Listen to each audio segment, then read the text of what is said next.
Irina es periodista. Le encontraron hace unos años un cáncer de tiroides. Nos hace reflexionar. ¿Escuchaste alguna vez? Tras una larga y penosa enfermedad, perdió la pelea contra... Escuchen a Irina.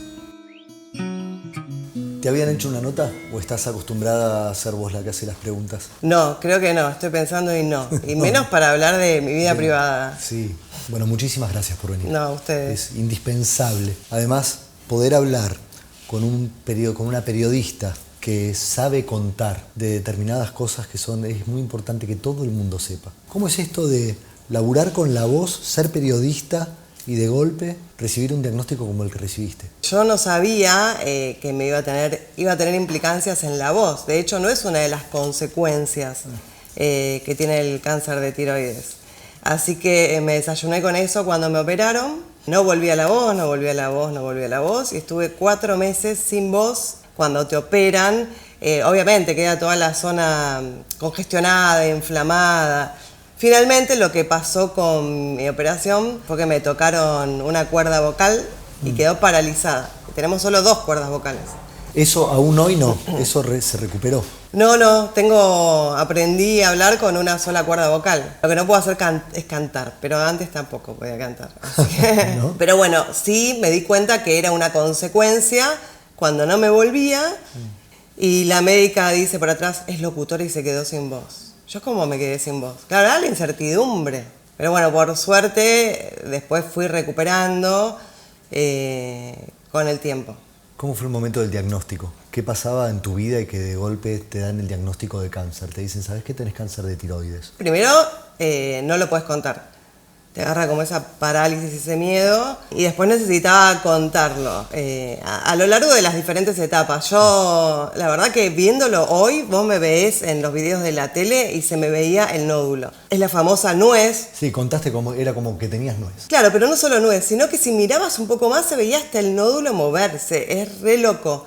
La cuestión es que los nódulos a veces no se detectan, a veces se detectan en autopsias. Muchas veces uno no se da cuenta que tiene algo. Si miden más de 1 centímetro te mandan a hacer una punción.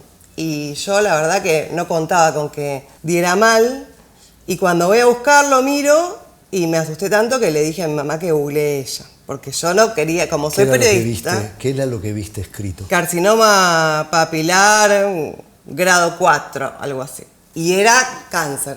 Ese tipo de cáncer te lo biopsian una vez que te lo sacan después. Cuando me dieron el diagnóstico, y yo le contaba quizás a algunas amigas, decían, no seas boluda, no tenés eso. Como que hay una negación. Finalmente, yo trataba de no hablar del tema, le escribí a mi jefe un mail y le conté lo que tenía, porque no lo podía decir.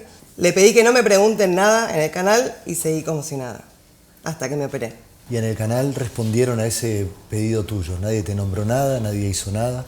Claro, obviamente había otro trato y como me dijo el médico cuando me dio el diagnóstico, si yo tuviera que elegir un cáncer, elegiría ese. Como para decirme que no me asuste, que era algo bastante común. El cáncer de tiroides tiene la particularidad de que no lleva quimioterapia ni rayos, sino yodo radioactivo, que es muy Futurama. Sí. De hecho, bueno, tiene que ver mucho con el COVID, ¿no? Porque cuando tomás la pastilla de yodo radioactivo te tenés que quedar encerrado en tu casa. Contagiás, por ejemplo, me tenían que dejar la comida en la puerta de mi casa, porque estás radioactivo. Y todo lo que tocas o lo tenés que tirar después o lo tenés que lavar muy bien. El inodoro, el sillón, los cubiertos, todo eso es radioactivo. Lo que pasa es que cuando haces yodo radioactivo estás en un estado hipotiroideo. Claro. Estás pesado, hinchado, estás sin la hormona, que es justamente la que se toma todos los días una vez que no tenés tiroides, y entonces tus reflejos empiezan a ser más lentos. Vos para tomar el yodo radioactivo tenés que estar 1 mes, más o menos, o 20 días, sin la hormona. Cuando te operan, no te dan suplemento y vas quedando en ese estado bobo, que no podés hacer nada. Así que yo sabía que una vez que transitaba eso, además tenés que comer sin yodo y hacer una dieta en especial por la cual la comida ya no tiene gusto. Entonces lo único que quería era comer papas fritas cuando me dijeran ya está. ¿Qué fue lo que hice?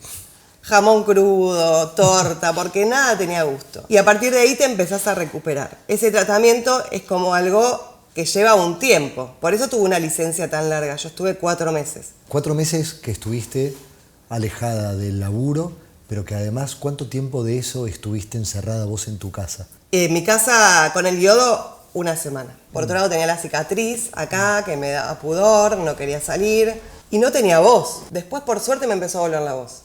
Por suerte. ¿Al cuánto tiempo? 3 meses y medio. Después de mucho trabajo. Sí, de hecho, iba a la fonoaudióloga a tocar el timbre y me decían quién es y no me escuchaba. Era terrible. Cuando tenés cáncer de tiroides tenés que hacer ese tratamiento de yodo 2 veces. Al segundo año para ver si te quedó algo de la enfermedad. O sea que tuve que pasar por el mismo proceso nuevamente. Pero más tranqui, porque la primera vez estaba operada. La operación es un poco cruenta, ¿no? Sí. Y cuando vuelvo al canal, la primera vez hicieron como si nada. Hicimos como si nada. La segunda vez digo, necesito hablar, necesito contar. Había habido un caso en la tele en ese momento, que esto fue en el 2013, no, en el 2014, de alguien que había muerto de cáncer. El tema, y tengo... ¿En el canal? No, en los medios. En los medios. Sí. Y tenía mucha reflexión al respecto. Primero que se dice, bueno, una larga y penosa enfermedad.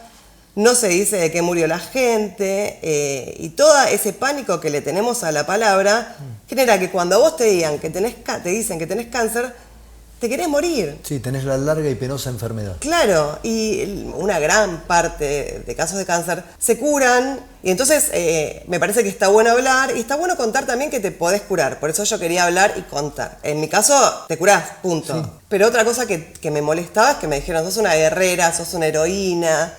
¿Y qué pasa el que no supera la enfermedad? ¿Qué es? Un débil. Cuando dicen perdió la lucha contra el cáncer, no la perdiste. Claro. Entonces el lenguaje bélico, de hecho, hicieron un diccionario en España sobre 30 términos que hay que evitar, metáforas bélicas, para referirse a los pacientes de cáncer. Que en general es lo que a uno le molesta cuando te dicen, qué luchadora. Y otra cosa que me molesta mucho, y esto me está molestando mucho ahora, es cuando usan la palabra cáncer como sinónimo de podrido, de oscuro.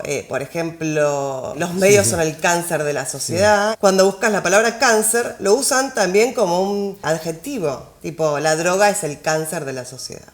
O sea que me parece que hay mucho trabajo para sacarle a la palabra cáncer. Hay 200 tipos de cáncer. Es difícil porque te miran de otra manera, a veces te tienen lástima, compasión, a veces no saben. Y te gustaría contar. En mi caso, por suerte, fueron 2 años de tratamiento y después solamente controles. Solamente me acuerdo que tuve cáncer en el momento que me están haciendo la ecografía de tiroides. Digo, a ver si da mal. Manejo muy bien mi hipocondría. O sea, trato de no acordarme hasta que estoy ahí y ahí me empieza a agarrar pánico. Uno aprende más en ese momento y después se va olvidando del aprendizaje. ¿Qué es esto que te decía? No hacerse mala sangre por cualquier cosa. Entonces es un buen recordatorio. Esta charla fue un buen recordatorio. Porque casi que yo cuando me lo propusieron digo, no tengo nada para contar. Y en realidad sí, porque es un cáncer más, es uno de los 200. Sí. ¿Qué le dirías a una persona que recibe hace poquito, en estos días, un diagnóstico de cáncer, cualquiera sea? Que no googlee, que trate de buscar testimonios de gente, amiga, conocidos que tuvieron eso, y que lo hable, porque lo mejor es hablarlo. Y contarlo. Hay gente que no lo dice y lo transita en privado y de esa manera tampoco ayuda a otras personas. Y que aparte la mayor parte de los casos son tratables. Como que dejó de ser una cosa invisible, algo que te pasaba por al lado y que no te dabas cuenta y de golpe ahora estás mucho más atenta a todo el tema, a todo lo que tiene que ver con el cáncer, sí, sin volverse locos, ¿eh? Sí, de hecho detecto al que se operó de la tiroides y soy mucho más empática. Y si alguien tiene cáncer, yo le escribo aunque no me conozca, porque creo que puedo ayudar. Y aparte sí lo que pasa en estos casos es que gente que no registrás se empieza a portar muy bien, como que ganás amigos. No sé por qué es así. Despertás algo o te despierta algo que está buenísimo. Y está muy bueno hablar por la detección temprana. ¿Qué crees que habría que hacer en los medios? ¿Debería haber más información sobre el cáncer? ¿Debería hablarse más sobre esto? Por supuesto. Falta aprender a hablar de muchas cosas. Antes se decía crimen pasional al femicidio, eso llevó años para cambiarlo. Y con el cáncer pasa lo mismo.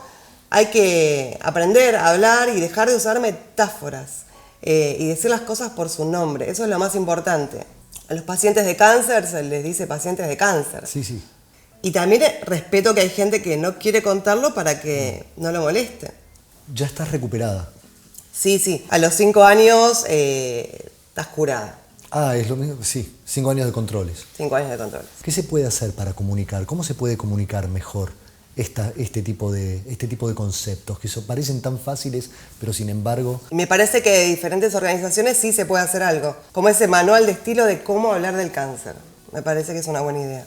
Te agradezco muchísimo, muchísimo por el rato. Gracias a ustedes. Una genia.